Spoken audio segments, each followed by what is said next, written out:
If you could just walk us through what were some of the social economic ingredients that were there in the region that led to what we've seen now. Clearly it's a work in progress. And also the role of social media when it comes to enabling that, or shall we say perhaps creating that in some cases.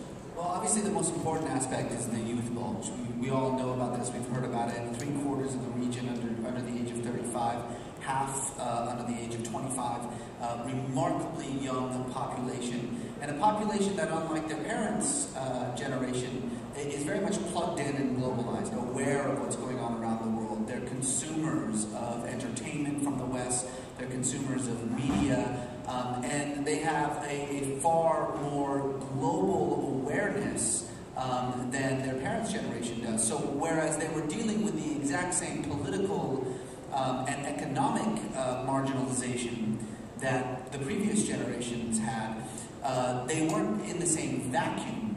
And so as a result, they had the ability to, they had the awareness of the way that their neighbors lived.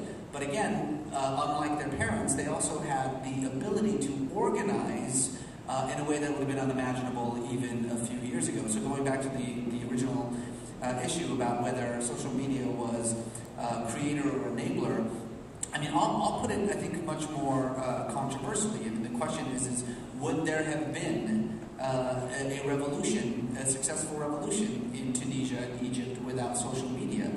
No. The answer is no, there would not have been.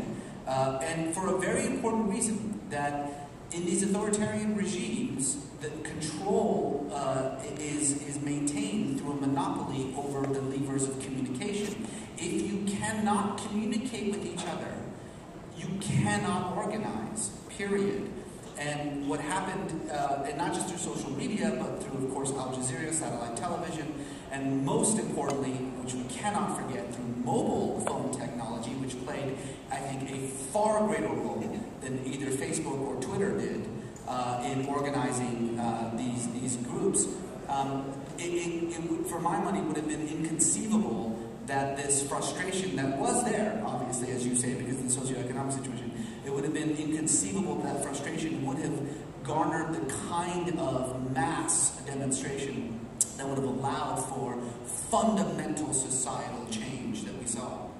Thank you, Reza. And let's build on that a little bit. And we're going to go to Amra. And Amra was founder of All Voices, which really brought together a global perspective in the shape of blogs and citizen journalism on the web. And 12 million unique users per month recently got acquired. In addition to having conversation on social media, there's also the role of shaping the narrative. Somebody has to come up with content with an agenda. What do you see as the role of that when it comes to these movements? So I think of Twitter and Facebook as a good organizing tool, and that's what Facebook actually helped with.